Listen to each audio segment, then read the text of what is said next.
Just sit there and think for a moment and contemplate. What could have been?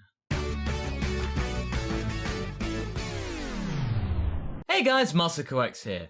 Now this topic is something I've had in my mind for quite a long time now. This item is one of the Z Warriors' most valuable possessions, and if they were not to have it, things would be very dire. I'm talking about the Senzu Bean! This item has been used over 20 times from Dragon Ball to Dragon Ball Super, and only 3 of those times were in the original Dragon Ball series. The beans were used to get our heroes out of a jam if they were drained or dying or in need of a quick fix to get back into the fight. That's all very well and good, but what if they never existed? Sure, we have warriors that could, or they eventually could, destroy the entire universe under certain circumstances, but if those tiny little pods of energy never came into fruition, things would be a lot different. But what are Senzu Beans? Sure, you may be familiar with their restorative properties, as in you eat one and you're back to full health and you can go back into the battle. But their original intention was to be used as a means of sustenance. One bean can keep a human satiated for up to a week and a half.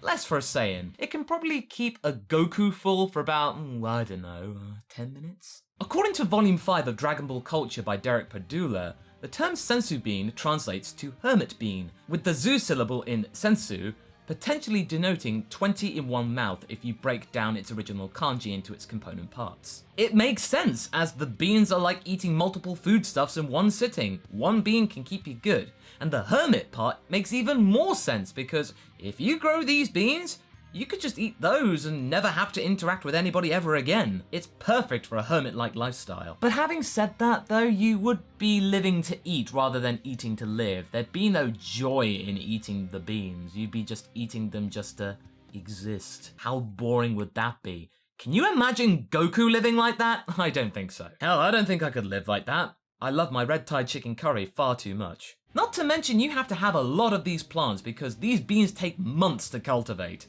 But hey, if you're a talking cat with the potential to be immortal, I think you're fine. Padula also traces the concept of the Senzu Bean back to Taoism, a practice which is very similar to a hermit's but with more positive reasoning.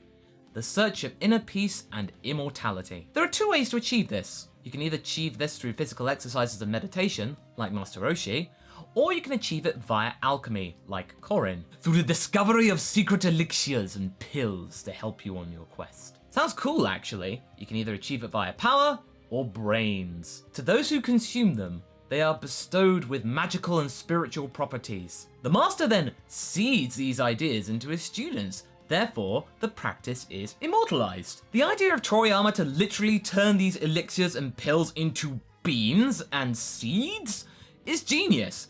It just adds to his ideas of using food puns and references in Dragon Ball. It's great. I'm no Gaijin Goomba, but I find this stuff fascinating. But what I find even more fascinating is if you took these beans out of the Dragon Ball equation. Without these lima bean-like food pellets, Korin's Taoism practices would have been vastly different. Sure, he can fall back on the other component of his training, bigu, which is literally avoiding grains or having a very low-calorie diet, but it could have had an impact on his lifespan, which is estimated to be around 800 years or so. And I'm not talking cat years, I'm talking human years. Even if he were there or not, Goku would have had nothing to eat. The first time we hear about the Senzu Beans is when Goku needs a quick snack during the Commander Red saga of Dragon Ball. If we didn't have those beans, then Goku would have just had to wait and find food elsewhere for a couple of days. It might have changed the history of Dragon Ball quite significantly. That's not really exciting. Goku would have just had to wait for his meals just like everyone else. That's boring. Okay, let's get to the really good stuff. What about after his first fight with King Piccolo? Yeah, that was bad.